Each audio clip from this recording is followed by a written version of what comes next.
correctly with the correct amount. D20 Radio, where gamers roll. www.d20radio.com.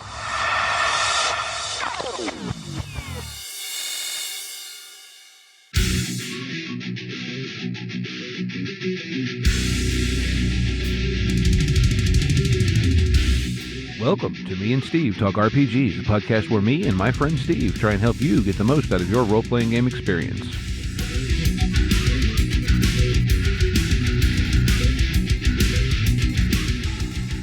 Hey folks, what's up? Welcome back to Me and Steve Talk RPGs. I'm Steve. And I'm Steve. And we have a guest today, and that's what the whole show's about. But before we get into all that, I'm going to take a minute to tell you about another show here on the D20 Radio Network, that being the Genesis Archive, which is, well, it's an actual play podcast, as you might guess from the title, featuring the Genesis game engine.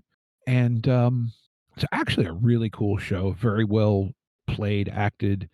Generally, they've done a setting they call the Unseen World, which I believe you can actually get on the Foundry as well on Drive-Thru RPG. But it is, what do you want to call it, modern urban fantasy set in Las Vegas? Yeah, you can pretty much summarize it as that. I mean, I think that's an accurate description of what the Genesis Archives is. Yeah, but it's a very, very good show. We actually had their GM, Jonathan, on a long, long time ago. I think back in like maybe the 20s or 30s number of episodes, but I'd have to dig back through and find it. But if you go back through our backlog, it's back there somewhere. But yeah, very, very good show. Like I said, very entertaining and very well put together concept. So if you're looking for some actual play, check that out, or check out, any of the other podcasts on the D20 Radio Network site. And with that, I think we'll get into the main part of our show. And this one actually is a little bit of a diversion for us in a sense because, well, typically we talk RPGs, and that's not exactly where we're going today. But we are staying in the D20 Network family. We are joined today by none other than GM Dave, or Dave Villegas, as some of you might know him if you've read some of his other work. And Dave has a novel, actually, that he has worked on for quite a while now. And I believe you've got a Kickstarter going for this now, don't you, Dave? Well, hey, guys. Yes, we do. We actually launched the Kickstarter on Monday. Was it Monday? Yeah, it was Monday. Or, so actually I'm lying. It was Tuesday. It was after Memorial Day. And, yeah.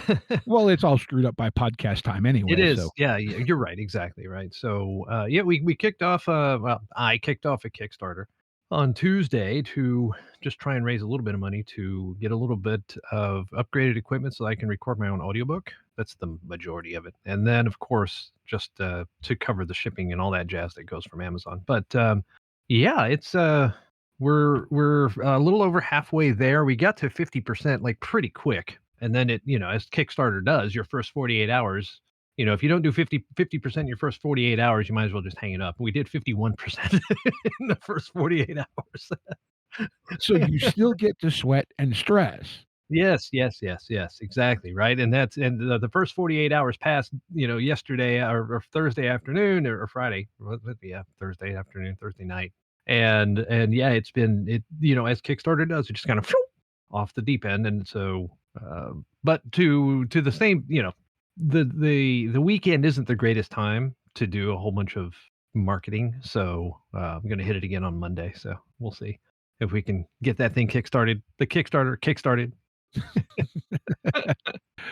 All right. You need to kick up that Kickstarter, get it kickstarted and going.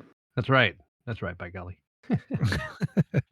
So, I mean, I could read off the Kickstarter page, but I've got the author here, so I think it's just easier to ask the other. What's this book about? Okay, so here's the funny thing: is this is going to relate to an RPG. I did see that, but Yeah. So he set the Wayback Machine for 2016, 2017-ish, right? It's the first incarnation of like Gamer Nation Con happened in 2014. 2014. The first one happened in 2014. Jay Little was our guy, right? He was our guest of honor. Star Wars had just come out. We had done a Kickstarter, and the Kickstarter was to buy stuff for the podcast because we were doing these, little pissant microphones, and neither one of us had a mixing board, and we were on a shoestring, and we still managed to make it sound okay, but people were starting to complain about audio quality. So we did this Kickstarter. We said, hey, give us like 2 grand, and that way we can buy new mics and a little $100 mixing board a piece. Anyway, long story short, we wound up doing like $12,000 for the podcast. We didn't need all that stuff, so we said, all right, here's $10,000. We're going to start a Gamer Nation con. We're going to start our con. That's how the con started. Right. And completely irrelevant to the book, but I say that to say this. Basically, Jay Little was the first guy to come, and he had done Star Wars. Now, as you know, Age of Empire and Age of the Empire and all the new Star Wars narrative stuff was coming. But on his own, he was doing an RPG called the Coriolis Defect. And the idea of the Coriolis Defect was narrative style, that if you as a person could go back in time up to one calendar day, and you could go back longer if you wanted to, but you'd have to roll the dice to see what happened to you, and it became infinitely harder as you went longer. And some of the things like if you were to roll a die like in your critical fails or your despairs, right? You had to roll a die to see what happened, right? You lost a limb, whatever. Same kind of concept with the Coriolis Defect, in that you'd go back, you'd do something, you fix something, but then to get back, you'd have to roll to see what happened to you, because you would have some kind of genetic change because you triggered your defect to go back in time.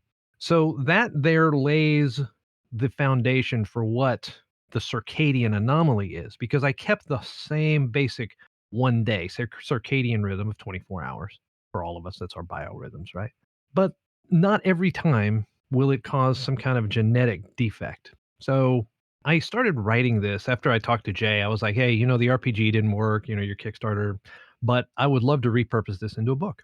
And he was like, yeah, go for it. Sure, absolutely. And so I started writing this thing in 2019. And that's where I came up almost immediately with the character Jean, who is a 16-year-old, and she is on the autism spectrum. I have several family members, by the way, and some very, very close friends that are also on the spectrum, right? And gaming in general, we seem to have quite a bit of folks that are on the spectrum, and it is a topic that's near and dear to me. And so I wanted to create a main character that was neurodiverse because it was important to me to do it at the time. At the time, it wasn't. You didn't see it a lot. Now you kind of do. We're celebrating marginalized groups in literature and in film, and so the idea of having a neurodiverse character, actually, Michael Whitwer said, "Hey, man, this is an important topic. It's really, really cool that you're doing that." And his quote actually leads off the Kickstarter. And I'm not doing a real good job of explaining what this book is about. Anyway, Jean is on the spectrum, and ever since she was a kid, her parents would realize that something was just different about her, and they didn't really know what was going on. And the first part of the book, when it talks about her history, this is how she begins to manifest the defect. When things happen, then it kicks off, right? Whatever happens to the person, somebody close to them dies. That's the worst, right? Or they're in an accident, or their dog gets hit by a car, something that would make us very, very emotional. It kicks off this defect, and they go back in time to right before that happened so that they can fix what happened.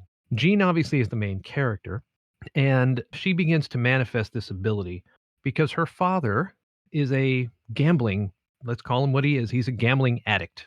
He loves horse races. And as a kid, they found that the horses actually had a double effect. One, he was gambling on them. Two, it calmed her down because sometimes you get the meltdowns that happen, and that would allow her to focus and really be what would you say? It calmed her down. It really put her in a place of focus, and so it helped her to get focused, and then that way she could learn and develop and have friendships and other things of that nature. But Dan always used it as just kind of Dan is her dad, by the way.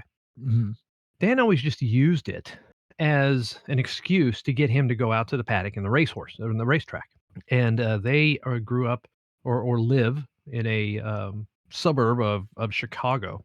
And the little town is called Chestertown. It doesn't exist in real life. Chestertown was just kind of made up. But the racetrack is where he goes, and he takes money that his wife doesn't know about, and there's a whole backstory to that. But the idea is that he takes a bad beat, and they go back and Dan's mom asks for a divorce, or I'm sorry, Dan's wife asks for a divorce. Lynn, she gets incredibly emotional, being Jean, and goes back and jumps back to tell Dan what horse actually wins the race. And then it happens again where they walk into a robbery at a paint store, at a hardware store, and she jumps back and then, is able to thwart the robbery by putting a couple of paint cans down and things like that. I'm kind of giving you a couple of plot lines in the book, but this is really all backstory, like the first 2 or 3 chapters. Then he begins to realize, Dan begins to realize that these things are a little bit more than just coincidence. So he goes to the track and decides that he is going to take her and put her in an emotionally stressful situation on purpose to try and trigger. Yeah. Yeah. Ew. Yeah, exactly. Right. Well, but I mean, I get it, right? Like that's because this is also sounds like kind of one of those where you realize that now, actually, let me kind of back up a second here. I'm assuming also the premise of this is that the only person aware that the change has occurred is Gene in this case, or the person with the Defect. ability. The Yes. defect. Right. Or the anomaly, as it's called. Yes. Yes. They are aware of both timelines. The way and there's an entire actually dialogue in the book where one of the scientists goes into the various theories of time travel. Mhm. And so we get to explore the main theories that you would see in the movies. But I'll get to that in a second. The people who have the anomaly are aware of both timelines that they're in. The way Dan comes about being aware of it, he begins to kind of use her to further his own agenda as a gambler, which the idea there is Dan is not exactly a likable character, and he's not meant to be. So, you can hate on him all you want to. That's fine. It's meant to be that way. The real thing that is going to get most of the readers going with Dan is that he is going to brag to a friend about how his daughter has this gift and that they won all this money at the racetrack and he was paying for drinks that night. And his friend happens to work for, you guessed it, the FBI. Of course. Yes, right. And this kind of had in the back of my mind, I had visions of the Pelican Brief.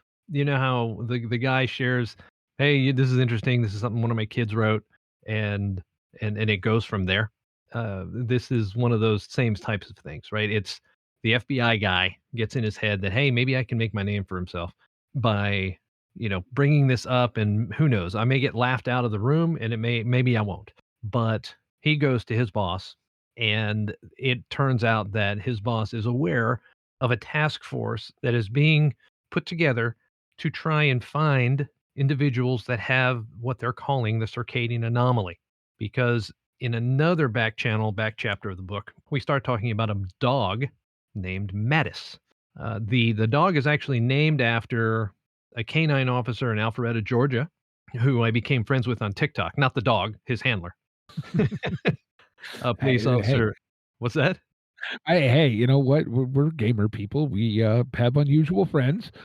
Thanks, straight, right? So, in the dog in Alpharetta is actually named after General Mattis. Mattis, the dog, manifests this ability, and nobody can explain it as to how he discovers this meth trailer and warns his handler that the meth trailer is about to explode when ultimately it would have exploded and killed everybody, and instead he was able to stop that, as well as walking down the street and a car runs a red light. Well, he's able to jump in front of the family and bark at them basically and stop them so that they don't go into the crosswalk, and then this car runs the red light and people start to put 2 and 2 together. But it's not until the dog stops a robbery before the robbery actually happens. These guys basically go to rob a bank, and it stresses the dog out something fierce because his partner gets shot as a part of the robbery. And so the dog literally takes a header and jumps into the van before the guys even get out of the van to rob the bank. And so that's where the FBI becomes aware, because it's law enforcement. The FBI becomes aware of, hey, this is manifesting this ability. I won't get into exactly why the FBI is looking for these people, except to say that the special agent in charge, Brett Sanumo, is not a very nice guy. He had an encounter with an individual that had this anomaly that blew an op of his. And he has been hell bent ever since to try and find someone else that had the same anomaly, because it completely derailed a big op that he had planned. And this person was able to suss it out and stop it before it happened, because he went through it, obviously, and then he jumped back and told everybody, "Hey, this is going to happen. These two guys are going to hijack this airplane," and boom, it stopped. That actually is rooted in truth. In a little bit of irony, I guess. I used the quote unquote fourth plane on September 11th. The one was American 29, I think. The one that got stopped at the gate, and the guys like panicked and ran off the plane, and then they found the box cutters on the plane.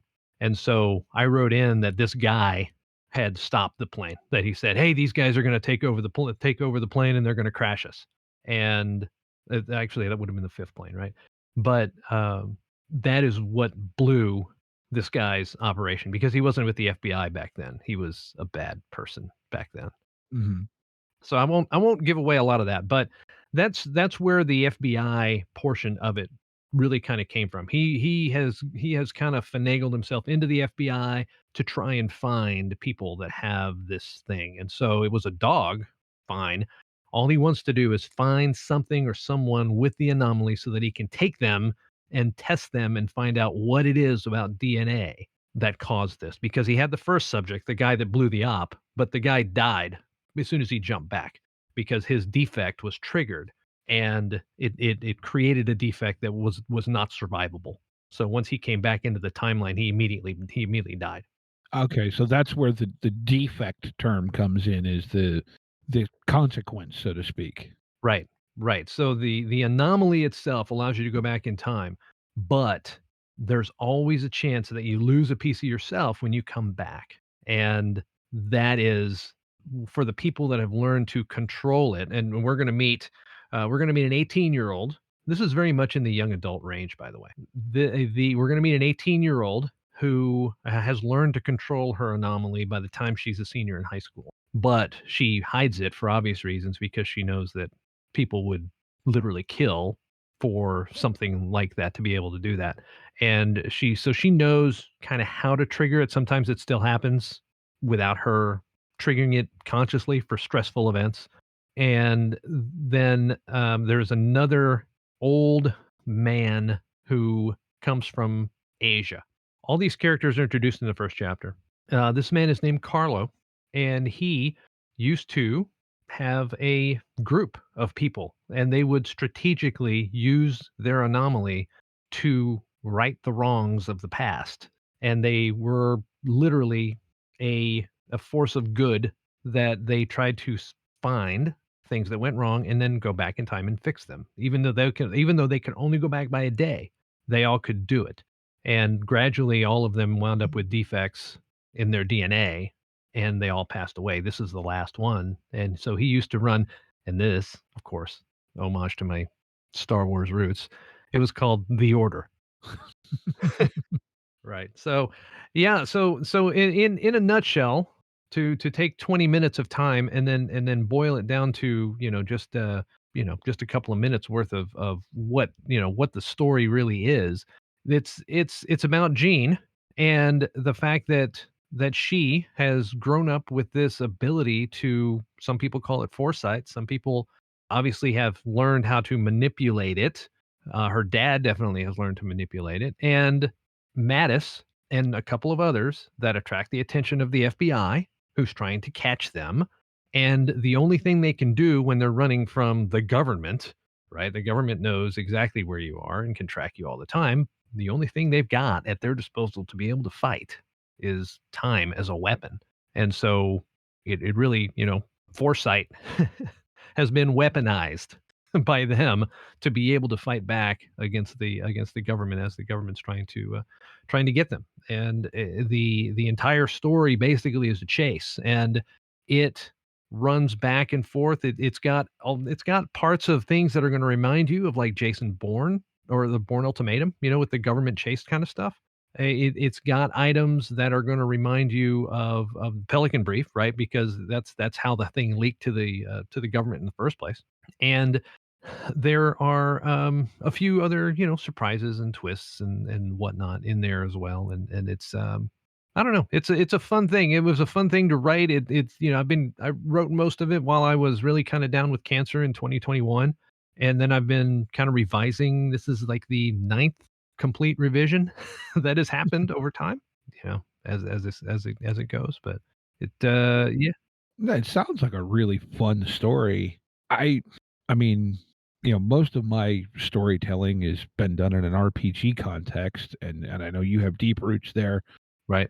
But I will say I have always found time manipulation to be an extremely hairy, touchy, delicate thing to deal Mhm. with, especially in an RPG context, because you also have the added chaos effect of those wonderful people on the other side of the table called players.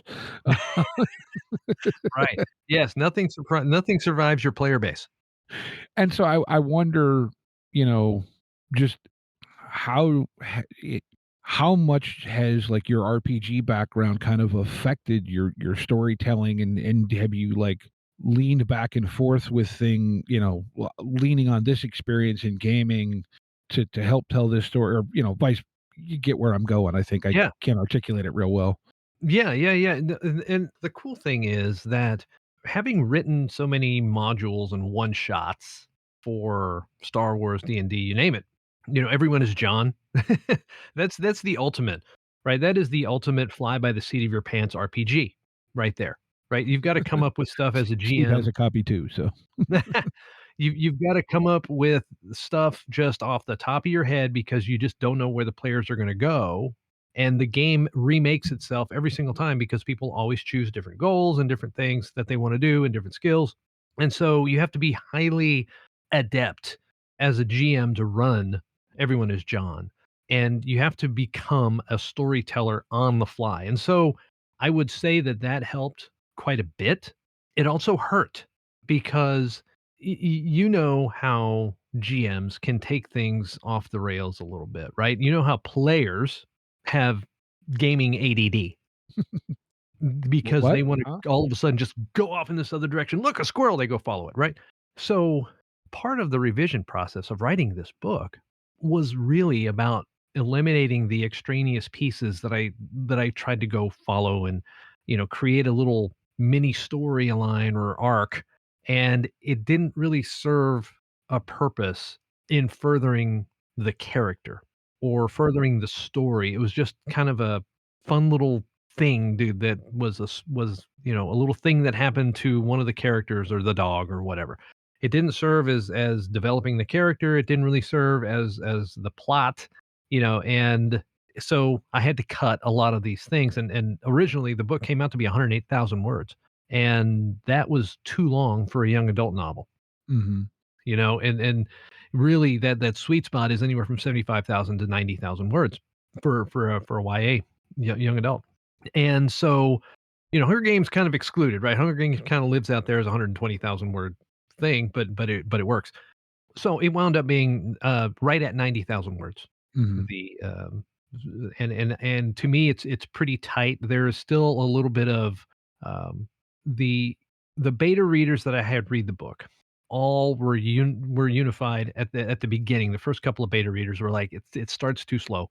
We need to do a little bit more than just character background in the beginning, right? Because I really wanted to explain the anomaly and give history of it and all that. And the feedback there was, you don't need to tell us about the anomaly, just show us, right? This is the whole show, but the whole show don't tell, right?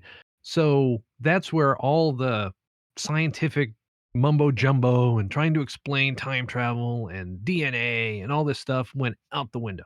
And the book actually starts in media res. So it starts in the middle of a chase scene where Jean is trying to get all of her friends and escape the FBI once and for all. And obviously, at that point in time, she's already been through it once. So that first chapter culminates with them being unsuccessful. And then it goes back to tell the story of what has happened up to that point in time. Hmm. And then by the time you get about halfway through the book, you realize that, oh, hey, I'm back at square one. Every chapter also has a marker underneath the chapter as a subtitle that tells you day one, day zero, 14 years ago, 6 years ago, whatever. So that way you can plant yourself in the time period that you need to be in mentally because it does skip around. And that's one of those aspects of storytelling and RPG writing that you have to ground your players in the correct time setting, in the right context, of where you want them in the story, so that way they can act appropriately, right? As the GM, that's you have to do that. Those are certain things that all kind of culminate into rule zero. And so that's what this really was an attempt to do. So chapter one is going to begin, and it's going to say the subtitle of the chapter or the title of the chapter, but it's going to have a subtitle that says day zero to let you know that this is like the day that it starts on day Hmm. zero. Ultimately, you go through day zero a few times in the book, and it always winds up ending a little bit differently as they try to manipulate their way. So that's going to have an element of Groundhog Day to it, right? Because you've gone through it until you get it right. And this isn't saying that they're going to get it right because I've got plans for a second and a third book. I've got it storyboarded out to where it continues to be, the anomaly continues to be the object of the government's attention or affection. I don't know if you want to call that obsession. That's it. There you go. Yeah, Sunumo continues to be obsessed, and there's also a little bit of there's a little bit of other character arcs and character types that are present within the characters themselves, and I'll let the reader obviously figure out what those are. I don't want to drop those, but there's so many different levels of consciousness that are running through the various characters, the various storylines. And you guys know Corby Hmm. Kennard.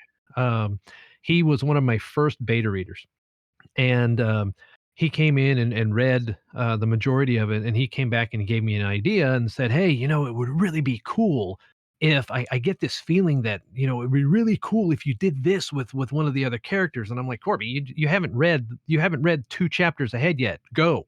And he's like, "No shit, you did." Right. And that was, and he was one of the first ones to kind of really tell me, because he went through Cappell's program, right, Right, of right. writing, and he was one of the first ones that came in and say, look, you know what, if you gave this to Keith, he would rip you a new one and say, show don't tell, show don't tell. He would yell at you, show don't tell them what's going on, show them, just let them make up their own mind. It's more, it's more immersive for the reader if they can put it in their mind. And obviously you have people that are coming to different conclusions. So if what he wanted to have happened, some people would say, oh, I knew this was going to happen, and other people are going to be completely surprised because they never saw it coming. But you obviously set it up, because now and then he, after he read the rest of the book, he came back and he said, God damn it, you had every single sign in there that this was going to happen, and I missed them all. Well, but I think you hit on a couple of things there, right? And I'm going to tie this into some of our RPG stuff here. One, I think that kind of expansive setup goes back to games Yes. because and this is, I'm going to guess, not having ever tried to write a novel, but there's also a key difference in the storytelling of writing a novel as opposed to a RPG, because as much as you said you need to give your players, things, right? The other thing that as GMs, we're taking feedback from the players too. So you need, I think anyway, you need to give your players more of a groundwork for them to hit you back with ideas that work in it. Whereas in the concept of a novel, and I think this is where the show don't tell, whatever, and for as much of an asshole as he was, this is something Lovecraft is incredibly credited with doing, is telling by not telling. Where you set it up but you don't fully establish it, and that makes it that much more vivid for the reader Right. because they're envisioning their own image. And I think, and you can either of you feel free to tell me if you think I'm wrong, but I think that's a key difference, right, between an RPG and a novel, because in a novel your reader is strictly audience, whereas in an RPG your audience, your players, Mhm. are a participant in the creation of the story. You're right. You're 100% right. Yeah, I couldn't agree with that more. I'm really excited. I want to get my hands on this book. This is up my alley. I read a ton of YA because YA is easily digestible and really fantastic fiction in a lot of ways. But yeah, I'm really excited. It sounds great. It sounds really great. I hope so. I hope everybody will like it. That's the one thing, right? Thus far, when I decided to, I've shopped this thing around to agents, God, for 6 or 9 months before I decided to do my own Kickstarter. I probably sent this off to over 100 different agents that represent young adults and either sci-fi or thriller, because it really kind of walks the thriller a little bit more toward the YA thriller than, because the anomaly is just its own little DNA, but it is time travel, so some people want to lump it in with sci-fi, Hmm. but it's not. I'm not going to do, or I don't do, this whole fantastical Lovecraftian abstract world concept, right? Hmm. Where, and you're right, right? You get into a Lovecraft book and you're like, it's theater of the mind 100%, because what you envision may not be anything of what the book actually was meant to be, but because it is abstract, it works. And but this is very tangible in terms of the thing is set in Chicago, for the most part, right?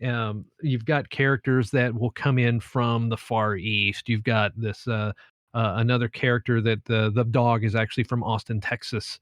The girl Natalie, who you get to meet, is from McLean, Virginia, and so basically everybody comes together in this town of Chicago. Chicago, of course, being where I grew up, so I can immediately weave a story in or in around Chicago because I spent so much of my life there, and it makes it very, in my mind, it makes it very believable to the reader because you can see the street names, the towns. It mentions several different towns like Naperville and things like that that exist in Chicagoland area, and so you kind of have in your mind of what this is. In fact, Mike Whitwer actually gave me an idea that when I published, if I could get it published, through a big publishing house, that they could create a map of Chicago that would be like the book cover.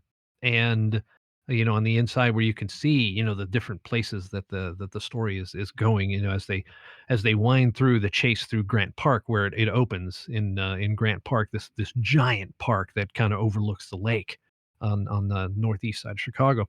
And that's a great idea, but ultimately, I couldn't find an agent that really wanted to do it. So, it's all subjective, in literary land, and so if you're unknown, it's very hard to kind of get your foot in the door. But I don't know. I think I wrote a pretty decent little story. It's fun. I like it. I've read through it. I don't know how many times trying to edit it, and I had it edited. A friend of mine who's a doctor, she was able to.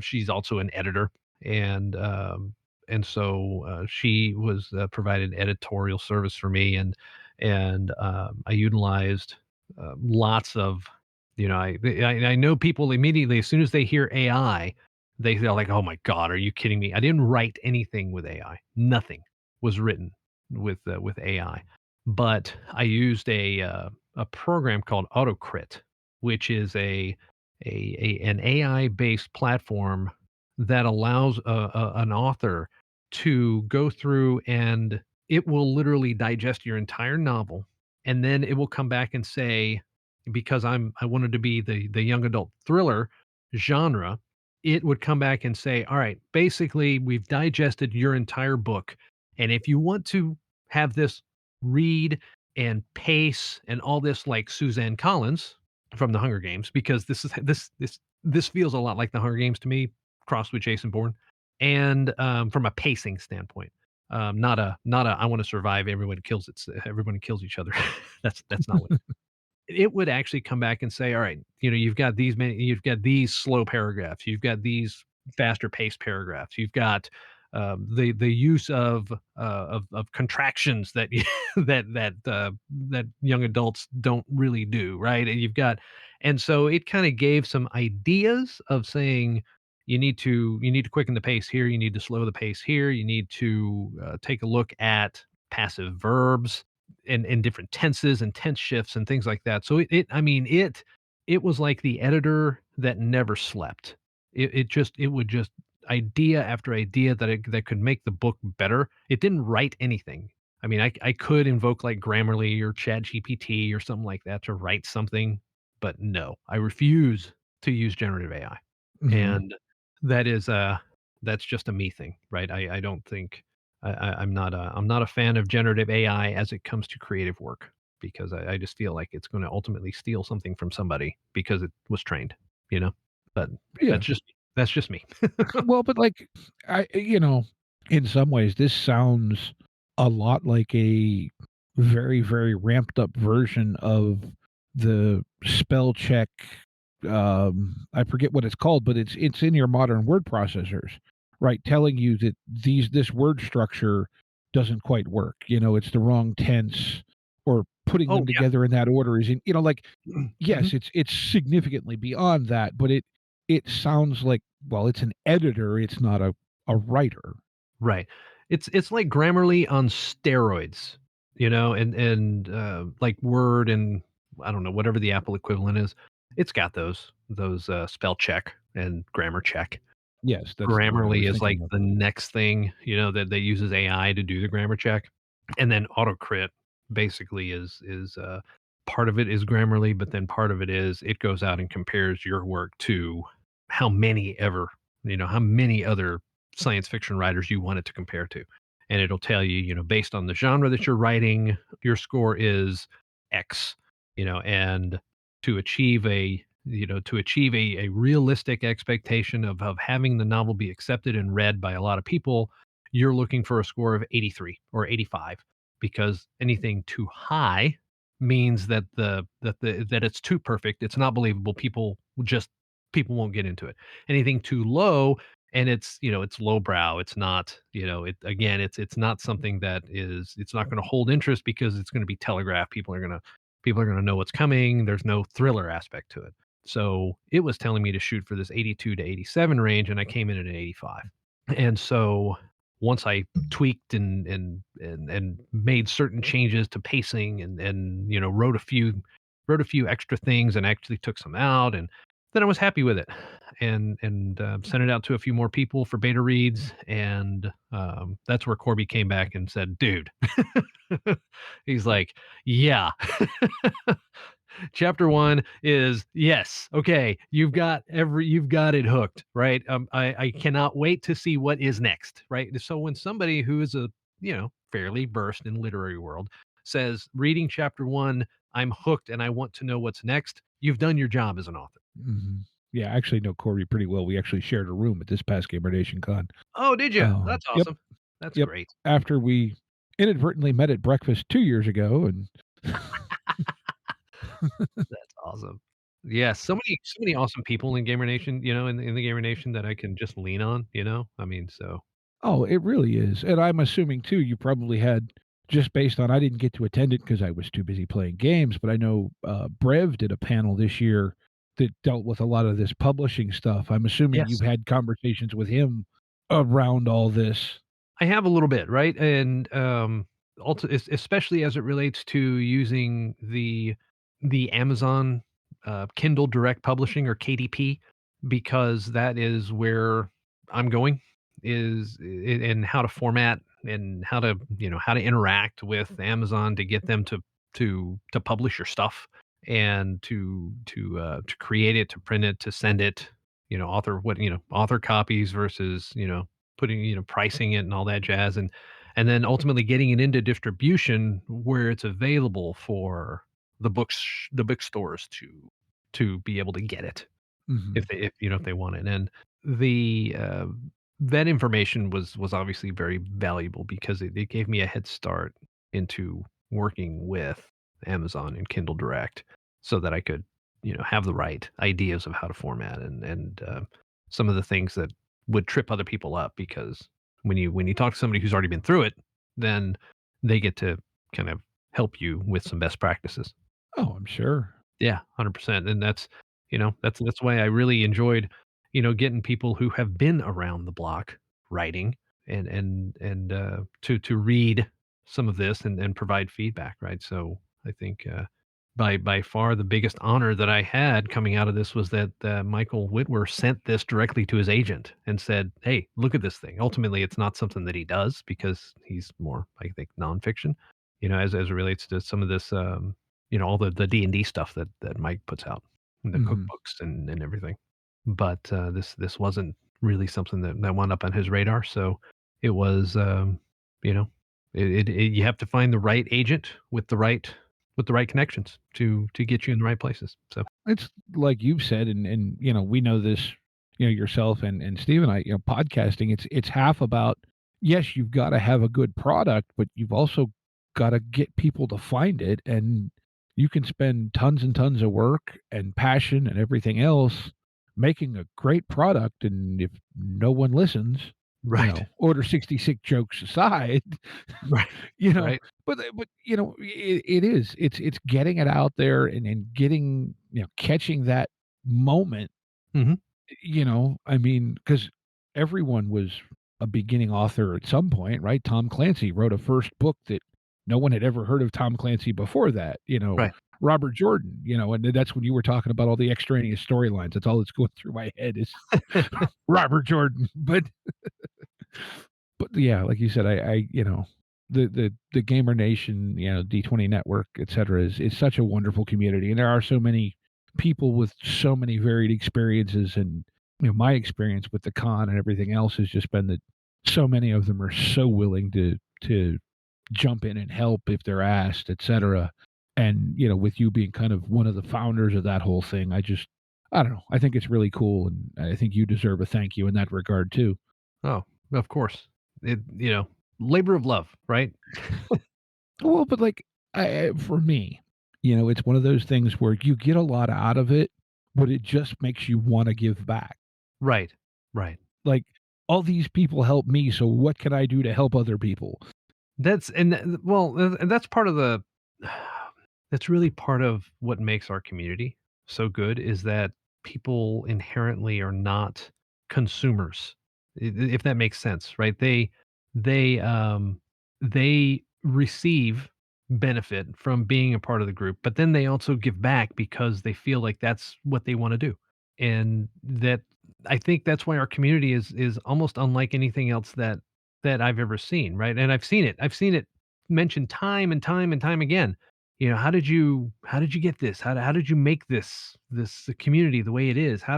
Well, I mean, I wish I could take credit for that, but I I was really thinking, I think it's a credit to the people that are already here as a part of us, right? And a lot of it also is Chris's very personality is such that he is very even tempered, whereas sometimes I'll go off, but in a lot of ways, an organization reflects leadership, right? And so I think part of that is really the fact that Chris is so even keeled. It kind of keeps everything under wraps, and we set some ground rules up in advance, of we're not going to talk about certain things, and we don't want to have divisive topics on the air and that sort of thing.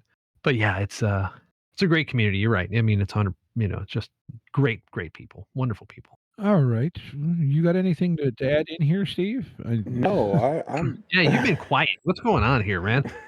well, Hey, I usually this is what happens. Is Steve and the guest usually do enough talking for all of us. So I end up sitting here and just basically enjoying the podcast that I'm part of. But no, I don't really have any other questions. Before we move into the next segment of the podcast, why don't you go ahead and just one more time plug where everything can be found, where you would like to be found, anything like that. Okay, yeah. So the Kickstarter page can obviously be found by just searching the Circadian Anomaly, and that is literally the only thing that I think even has the word Circadian or Circadian Anomaly. That's I mean, just nothing else will come up. That, in fact, while you're typing it, it's going to tell you that nothing exists. And so once you type out the whole thing, the Kickstarter algorithm finally does its thing. But you can find that there. My social media, I've got Circadian Anomaly on Twitter. I've got Circadian Anomaly on Facebook. Obviously, you can find me on the Facebooks as well. And then, if you have any questions, obviously you can always email me at gmdave@d20radio.com. Right, I've still got that hanging around, banging around, and we still get email every once in a while because people still think that I am occasionally part of the show, which I'm really not anymore, of the Order 66, but it still is, as a part of the Gamer Nation Con, it's still very much, Chris, myself, Krista, that are kind of leading the charge. But yeah, you can find us all those things, and then if you have any questions about the book, obviously, let me know. I can always answer questions. If you go to the Kickstarter, that's one of the things. There are some free views, if you will, of the first chapter. Granted, I don't have everything I need to record a full blown audiobook that passes muster with Amazon, but I do pretty good with the noise floor and all that with what I have. And so there is a first chapter read through that is available for download via the Kickstarter page.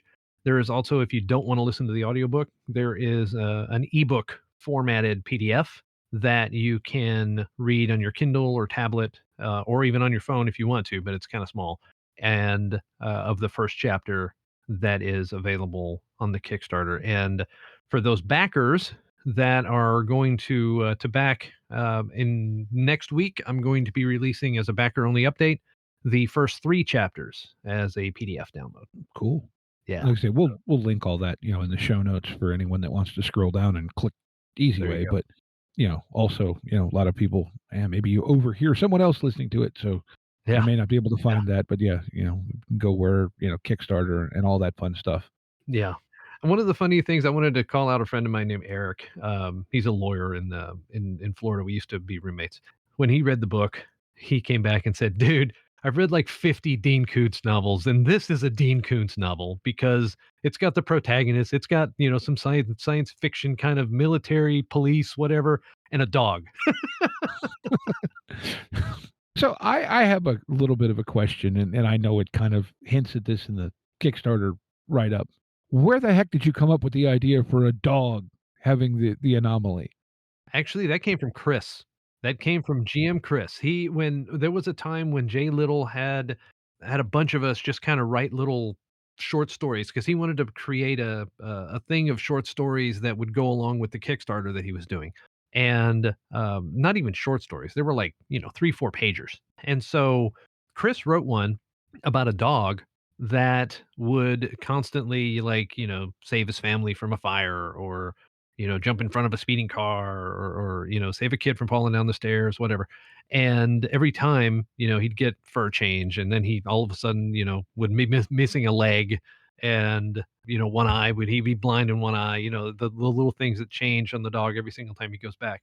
And so I remembered that, and that's where the police dog came from, was really kind of out of that idea of giving the anomaly to an animal, being a police dog. And so it's kind of a funny story, right? That happened. And Natalie, the character Natalie, came out of one of my daughter's friends, wrote a thing for Jay, and I was very taken with the concept of what this girl wrote, because it was very high school cafeteria kind of stories. And granted, a lot of what she wrote wound up, getting discarded, but the core idea of Natalie and being in a school and all the drama that happens in school that can allow you to potentially use this anomaly for for things that you obviously you could use it for your own good, but she never did. It was always for some greater purpose. And I don't know that it just so any and Heidi is her name, by the way, Heidi Babin. She actually has credit in the book as a contributing author because I felt like I used enough of her stuff to give her a secondary credit of saying, look, she brought Natalie to life. And so I wanted to give her some credit on this, right? Cool. Yeah, Very it's cool. neat indeed. Very So yeah, cool. if you guys want to see what happens to Jean and if she can elude the FBI and Brett Sanumo, and also for you Taylor Swift fans out there are 13 Taylor Swift Easter eggs, and there is a contest associated with this that I haven't announced because I can't announce a contest on Kickstarter or I'll get banned from Kickstarter.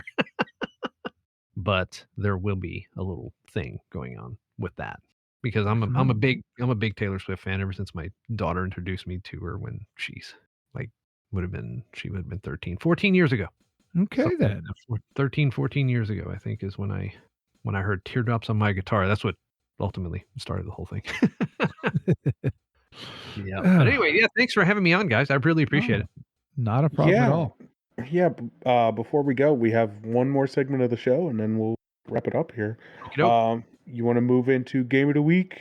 Woohoo! Give it a week. Game of the week. Game of the week. All right. So we sort of briefed you on how this works, Dave. Yep. If you'd like, the way we can do this is Steve or I can go first or first and second, and then you can kind of follow along and see what we do. If that works for you, or if you want to lead things off, you're more than welcome to do that too. It is completely up to you guys. I got to if you don't mind, I can go ahead and tell you that my kind of game of the week. The first thing that I thought of was the fact that I at Gamer Nation Con I was introduced to a game that I'd always wanted to play, and Matt and Tina Schreiner, you guys know them. They've been at Gamer Nation Con like all the time. May have met them. I don't recognize the names, but Oh, okay. Yeah. They are just the nicest people you'd ever meet. And they that come up narrows it down to Gamer Nation Con. that is entirely true, right? That does narrow it down to everybody. But they introduced me and allowed me to play Azul. Mm. It's kind of a tile laying game. It's a board game. I'm a little bit more board gameish than I am RPG, although I love both. And you draw colored tiles from the supply of tiles, and your idea is to create patterns of tiles that score points, and it takes maybe 30-40 minutes to play. It's pretty quick hit. It plays up to 4 people, so it's a nice small game that doesn't take too long. It's good to play at a con because you're in between RPG sessions, and it is somewhat abstract because you're creating these patterns based on whatever you're drawing, and you get points based on the various patterns.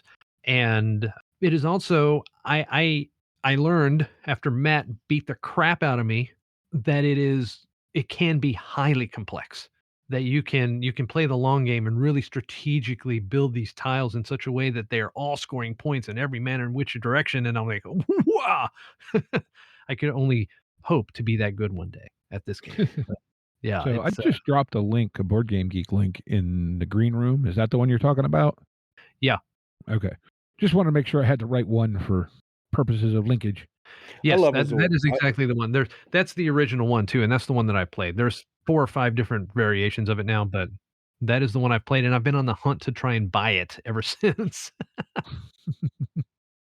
Yeah, I really love Azul. I always thought it was like fun and relaxing in a way. So Yeah, it's either that type of game or the Beezer games for me, right? The ones that are tile laying, and they all like actually it's very much like Azul, right? You're laying tiles in a certain strategic way, and the way that you put them together will give you the points as they interact with one another. And so, whether that's you know, just about I mean, what was it, Mad King Ludwig and every Beezer game seems to be a mathematician kind of game. So that's why I kind of like them. They're tile laying. Cool, cool. All right, you going Yeah, next or am very I going cool. next, Steve? Yeah, I can go next. I All have a right. game. I have a little game here called Toaster Bot. Um, and it is. I didn't know really what to expect out of this. It's a lot of. They're very in depth in their description of what this game is, but at its Mhm. core, it's a post-apocalyptic game where you play as little menial task robots trying to survive the apocalypse.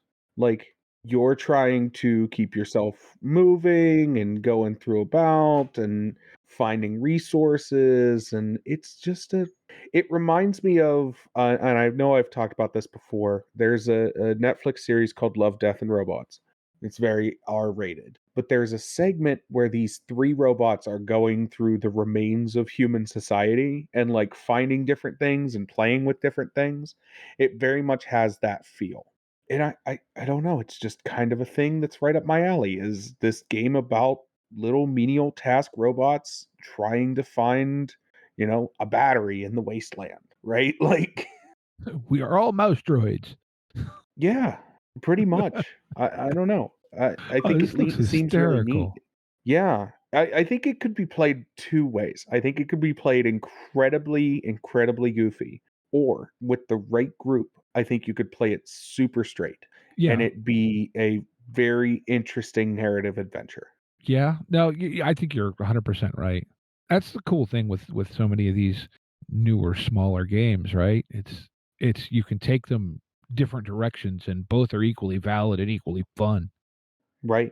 That game sounds like as you were describing it to me, I was thinking about Mouse Guard. About Mhm. the same kind of general small critters doing things together. The burning wheel system is what that's on. But yeah, that sounds really cool. Yeah, it Yeah, does. yeah. Toaster bot. Toaster bot. And I would like to point out one little thing is as the world is ending, we find machine intelligence. And that is just the last thing that happens before the humans are wiped out is machine intelligence is discovered. Good luck. Well, yeah, but no, that looks cool. All right, so I got on one, and I kind of stumbled across this actually today, and it sort of vaguely reminds me of the Oblivion War stuff we did with Ben there that we're now releasing the audio tracks of. It's a game. It's actually built on the Year Zero engine from Free League, and it's called Between Clouds. And what this is, it describes itself as a colorful biopunk tabletop RPG about a family of misfits navigating the open skies atop their beloved flying beasts. And so, what this is all built around are these things called Kieran or Clearin. I don't know. It's a little hard to tell if it's an L or an I in the text, but they're these large, somewhat mammal-based beasts that one they possess the gift of flight, and also their genes are malleable, which allows them to take little bits of genetic information from every living thing they encounter. So they're sort of like these composite critters, right? But they're giant things, and they're hunted by elements of the society. But the player characters form what are the adopted family of these things, and so you fly around on your whatever, and like the cover art depicts these people kind of what looks like in an oversized rowboat strapped to the back of a dragon-sized fox, which is very evocative once you read it, but you're kind of like, what the huh?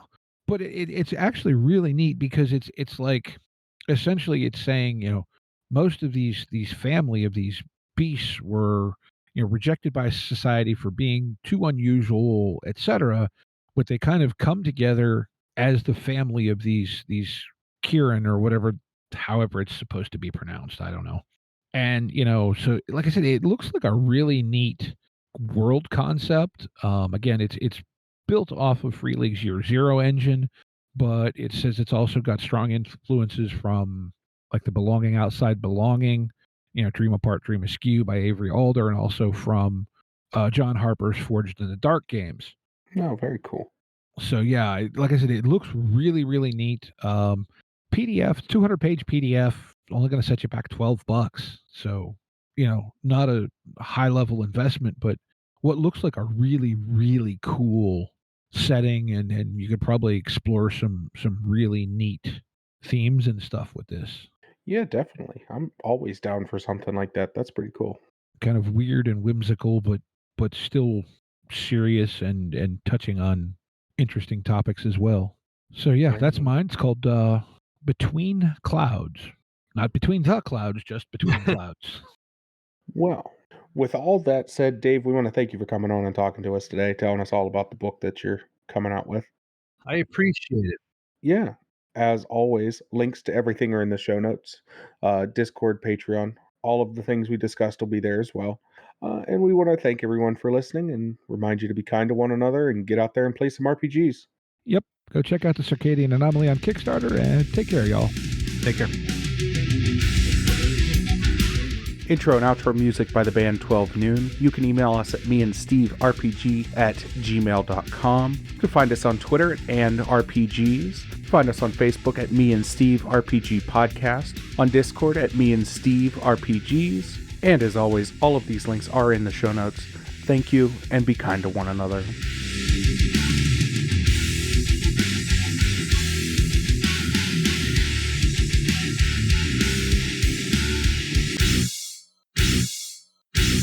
How much for the cigar? Cigar, $20, dog. You gotta go down the street to the store and buy that.